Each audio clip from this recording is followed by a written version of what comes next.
So today I am talking about organic produce. Do we really need to buy everything organic? What do we need to buy organic? What does it even mean?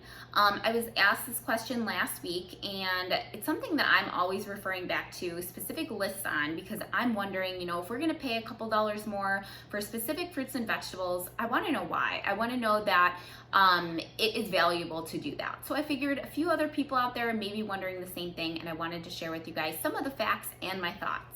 So a couple things we're going to cover in this video today is number one, what organic means. What is the difference between organic and conventional, and why should we care? Number two, I'm going to go through what the dirty dozen is, and what that is 12 of the fruits and vegetables that are highly recommended to buy organic because they test positive for 2 or more pesticides. Over 99% of these fruits and vegetables test positive for them. And many of these pesticides are carcinogens, so they're linked in several studies to likely causing cancer in humans. Next, I'm going to talk about what to do if you can't buy some of these fruits and vegetables organic. And lastly, a few ways to save money and do it a little bit more efficiently and shop on a budget, even when you are buying organic fruits and vegetables. So I do have my notes here because I just can't remember everything, especially when I'm reading information directly from other resources and lists and things like that. I would rather give you guys the correct information than try to remember all of it. So I will be looking down on occasion. So first, I will dive right in and just give you guys a definition of what organic actually means and kind of why it matters, and give you my thoughts on it. So what does organic mean? Organic is a designation used by the Department of Agriculture's National Organic Program to certify food that was produced without synthetic chemicals or fertilizers, genetic engineering, radiation, or sewage sludge. So I don't know about you guys, but I would love my food to not contain sewage sludge. That phrase in itself is kind of enough for me to go the other way whenever I possibly can and maybe spend a little bit of that extra money. Obviously, when you're buying, groceries for family or even for yourself and you're looking at that bill add up, sometimes you do question, do I need all of this to be organic? So I totally get it if that's something that you guys are thinking. It's definitely something I think myself, which is part of the reason I put this video together. So pretty much, organic just means that there are stricter regulations around these foods. It doesn't mean that pesticides aren't used, but they are typically safer. They are less likely to be carcinogenic, and there are really just more regulations around these foods. To me, if there's a possible risk of eating some of these things, and if I can alleviate that or go in a different direction whenever possible, I'm going to do it. You're also supporting sustainable farming practices, and there are studies that say and show that organic foods have a higher nutritional value than conventional food. And then lastly, some studies show that they have higher antioxidant levels, which can actually make them taste better, and obviously antioxidants are wonderful for us whenever we can get them. So what produce do I always buy organic? And these are actually the Dirty Dozen list, which I think I shared earlier on in this video. 99% of the produce tested off of this list showed positive for 2 or more pesticides, which are likely carcinogens.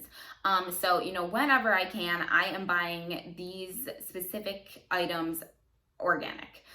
Number one, I was really shocked to hear, and I shared this in one of my live videos a while ago, was raisins, because I never even think that they fall into this category, but apparently they were the highest, and they tested positive for like several of the pesticides, more than 2. I don't know what the exact number was, but it was over 99% of the raisins tested were positive for these things. So it's something that I take into consideration because I buy them for my daughter all the time. She eats a ton of them. So I do try to buy them organic when I can.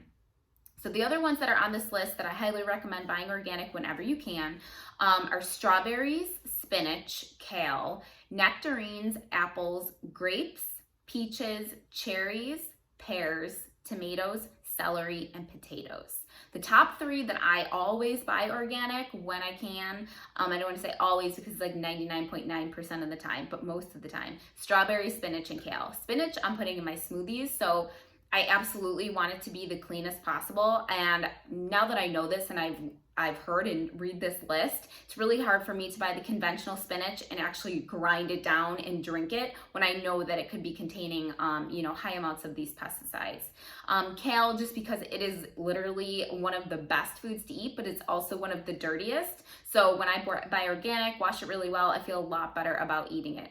Strawberries are because they're number one on this list, but also because they have so many of those tiny pores to kind of soak in whatever is put on them. So I think about that when I go to eat them, and I try to buy them organic whenever I can. So obviously, sometimes that's not going to be an option for you for whatever reason. So some things that you can do if you're not able to buy organic in a specific situation. Number one is use a veggie wash or soak. I will share one of my favorites below this video, and also it is linked. There's a link in my bio that says my favorites, and it will be linked there as well.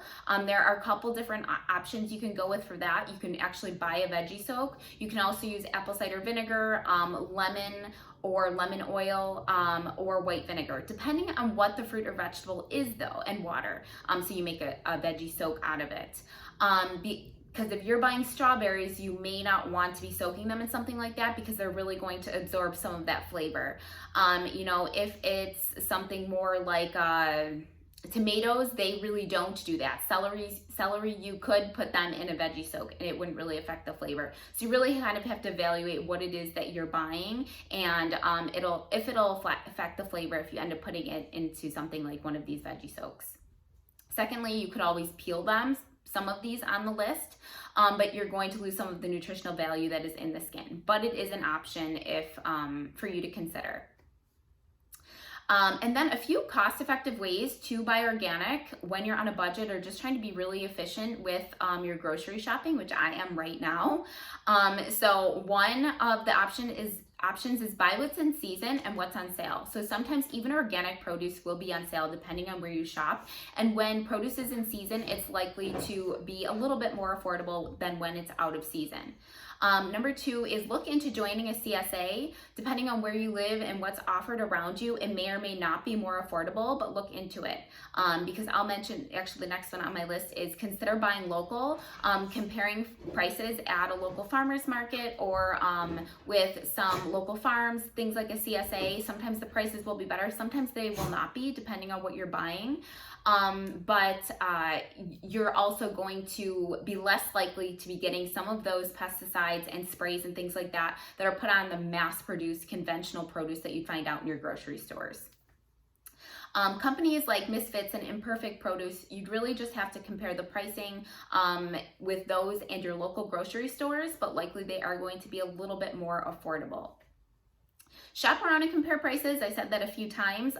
Once you do it, it's pretty much done for you. You don't have to continuously do it. I literally started a spreadsheet not too long ago because I shop a lot and I really wanted to know, where am I saving money, where am I not? And that kind of brought me to my next point is use saving stores like Aldi and Lidl. We are just getting a Lidl here, but I went to a few when we were in Raleigh. You really have to check their produce. It can be hit or miss, but sometimes I can get some really great organic berries or lemons or whatever it may be, especially at Aldi at stores like that. So sometimes they won't be the best quality, but you really just have to check for that. But many times you can get at least some of the produce that you want from some of those discount stores. Next is, I do this a lot, is mix the veggies that are on the dirty dozen list or are not on the dirty dozen list with ones that are. So, I may buy 75% of my produce, depending on where I'm shopping, maybe off of that dirty dozen list. So I don't have to worry as much about it being organic. So I'm able to save some money. And then, maybe 25% or a few things I buy may be something that I want to make sure I'm buying organic. But I'll kind of add those two together. So I won't be spending all of the extra money, just some of it for the ones that I really find are important, like the spinach and the kale. Those are things I buy every week, and I'm buying them organic every week, if I have any control over it. During when COVID first hit, that was a different story. I had to make some adjustments, but most of the time when I have full control over it, I am going to buy those organic. And then I may buy some things that, there's actually a clean 15 list. I will not share it in this video, but it tells you some of the 15 fruits and vegetables that you don't have to worry about as much. So maybe I'll buy more from that list compared to the other one. Lastly is consider and compare frozen. I am a big advocate for frozen vegetables, especially when you can find them organic and they are more reasonably priced. It also helps you out when you have a crazy week and maybe you don't always end up eating at home as often as you would like. You're way less likely to have to throw out fruits and vegetables, especially if you're buying organic and you're spending a little bit more on them when it's frozen. Then it just sits in your freezer. Right now I have a freezer full of organic spinach. I have some organic kale in there. I have all sorts of other vegetables that I can just cook at any time and they're kind of just waiting for me. And I love it because it supplements, the fresh that I buy. Depending on how you cook them, sometimes they won't be as great, but they're still, really great quality vegetables that you will have accessible for you whenever you need them. And typically they are a little bit more affordable as well. So that kind of wraps up everything on organic produce. If you guys have questions, always let me know. If it's something that I don't know, I am happy to research it. I am a master Googler when it comes to healthy foods and all of that. So I'm happy to answer any questions you guys have. Of course, I am always available, or right now I'm available to still taking one-on-one coaching clients for health coaching, and I do have my other online programs as well. So if you guys are ever interested in learning more about creating a healthy lifestyle, reaching your health goals that involves clean eating and moving more and kind of just improving your mindset, those three things are really combining them together forms my approach and how I was able to lose over 40 pounds and create this healthy lifestyle that I really don't have to think a whole lot about anymore. And I feel pretty good every day. And I want to help as many people do that as I can as well, which is why I take these videos and share this information with you guys. So I look forward to talking to you guys soon.